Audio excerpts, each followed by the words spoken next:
ಕಾಂಗ್ರೆಸ್ ಬೆನ್ನಲ್ಲೇ ಜೆಡಿಎಸ್ನಲ್ಲೂ ಸಚಿವ ಸ್ಥಾನಕ್ಕೆ ಪೈಪೋಟಿ ಶುರುವಾಗಿದೆ. ನಾನೂ ಕೂಡ ಸಚಿವ ಸ್ಥಾನದ ಆಕಾಂಕ್ಷಿ ಅಂತ ಮಳವಳ್ಳಿಯಲ್ಲಿ ಶಾಸಕ ಅನ್ನದಾನಿ ಹೇಳಿಕೆ ಕೊಟ್ಟಿದ್ದಾರೆ. ನಮ್ಮ ಪಕ್ಷದಲ್ಲಿ 6 ಜನ ದಲಿತ ಶಾಸಕರಿದ್ದಾರೆ. ಅವರಲ್ಲಿ ನನಗೂ ಹಾಗೂ ಎಚ್ ಕೆ ಕುಮಾರಸ್ವಾಮಿ ಇಬ್ಬರಿಗೂ ಸೀನಿಯಾರಿಟಿ ಇದೆ ಅಂತ ಹೇಳಿದ್ದಾರೆ.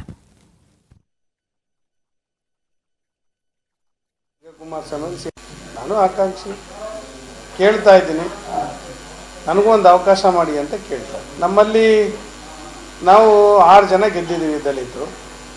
ಅದರಲ್ಲಿ ನಮ್ಮ ಎಚ್ ಕೆ ಕುಮಾರಸ್ವಾಮಿ ಅವರು ಗೆದ್ದಿದ್ದಾರೆ. ನಮಗೂ ಕೂಡ ಸೀನಿಯಾರಿಟಿ ಇದೆ, ಎಚ್ ಕೆ ಕುಮಾರಸ್ವಾಮಿ ಅವ್ರಿಗೆ ಸೀನಿಯಾರಿಟಿ ಇದೆ.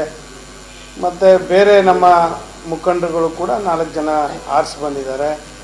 ಅದರಿಂದ ನಾವು ಹಿರಿಯ ಇದ್ರ ಪ್ರಕಾರ ಸೀನಿಯಾರಿಟಿ ಪ್ರಕಾರ ಕೊಡಿ ಅಂತ ಕೇಳ್ತಾ ಇದ್ವಿ. ಜೊತೆಗೆ ಹಿಂದೆ ಆಗಿರ್ತಕ್ಕಂಥದ್ದು ಅದನ್ನು ಹೊರತುಪಡಿಸಿ ಒಂದು ಅವಕಾಶ. ಪ್ಯಾಂಟ್ ಶರ್ಟ್ ಹಾಗೂ ಬರ್ಮುಡಾ ಹಾಕೊಂಡು ಬಂದ್ರು ಎಂಬ ಕಾರಣಕ್ಕೆ ಗೋಕರ್ಣದ ಮಹಾಬಲೇಶ್ವರ ದೇವಸ್ಥಾನದ ಪ್ರವೇಶಕ್ಕೆ ಅವಕಾಶವನ್ನು ನೀಡಿಲ್ಲ. ಮಹಾರಾಷ್ಟ್ರದ ಭಕ್ತರೊಬ್ಬರು ಬರ್ಮುಡಾ ಹಾಕೊಂಡು ಒಳಗೆ ಬಂದಿದ್ದಕ್ಕೆ ಸೆಕ್ಯೂರಿಟಿ ಗಾರ್ಡ್ಗಳು ವಿರೋಧವನ್ನು ವ್ಯಕ್ತಪಡಿಸಿದ್ದಾರೆ. ಇದರಿಂದ ಸಿಟ್ಟಿಗೆದ್ದ ಈ ಕುಟುಂಬ ದೇವಸ್ಥಾನದ ಸೆಕ್ಯೂರಿಟಿ ಗಾರ್ಡ್ ಜೊತೆ ಗಲಾಟೆ ಮಾಡಿದೆ. ನಂತರ ಪೊಲೀಸರು ಮಧ್ಯಪ್ರವೇಶ ಮಾಡಿ ಗಲಾಟೆಯನ್ನು ನಿಯಂತ್ರಿಸಿದ್ದಾರೆ.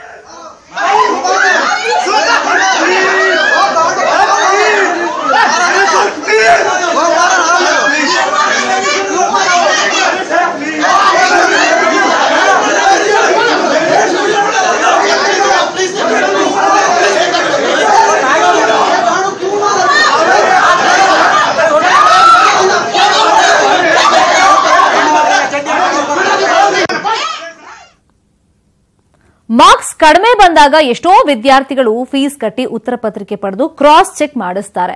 ಆದರೆ ಆರ್ಟಿಐ ಮೂಲಕವೂ ಉತ್ತರ ಪತ್ರಿಕೆಯನ್ನು ಪಡೆಯಬಹುದು. ಅದು ಕೇವಲ 48 ಗಂಟೆ ಒಳಗೆ.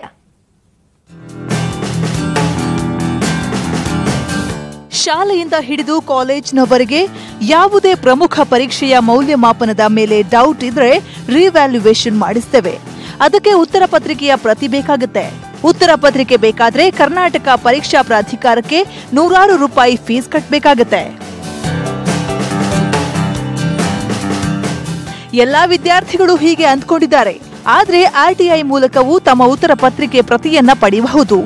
ಅದು ಕೇವಲ 48 ಗಂಟೆಯೊಳಗಡೆ. 2011 ಆಗಸ್ಟ್ 9ರಂದು ಸುಪ್ರೀಂ ಕೋರ್ಟ್ ಇಂಥದೊಂದು ಆದೇಶ ಹೊರಡಿಸಿದೆ. ಸುಪ್ರೀಂ ಕೋರ್ಟ್ ಅವರು ತೀರ್ಮಾನ ಮಾಡಿದ್ದಾರೆ, ಪ್ರೊವೈಡಿಂಗ್ ಆನ್ಸರ್ ಶೀಟ್ಸ್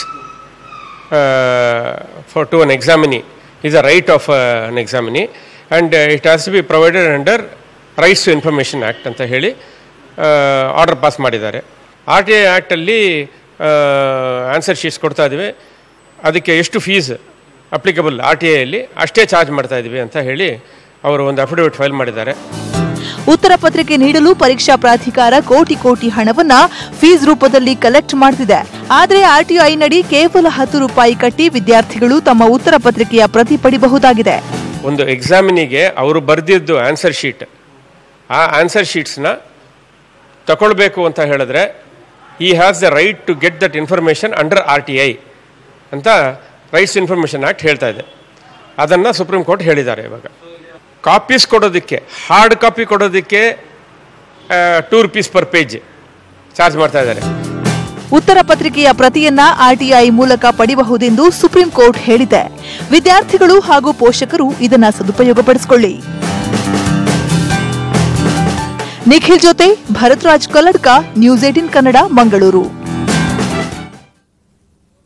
ಇದು ಇವತ್ತಿನ ಕನ್ನಡ ನಾಡು. ಇದೀಗ ದಿ ಆಫ್ರಿಕನ್ ವೈರಸ್ ವಿಶೇಷ ಕಾರ್ಯಕ್ರಮ ಪ್ರಸಾರವಾಗುತ್ತೆ. ನೋಡ್ತಾರೆ ನ್ಯೂಸ್ 18 ಕನ್ನಡ. ಜಾಲ ನಮ್ಮದು, ಬಲ ನಿಮ್ಮದು.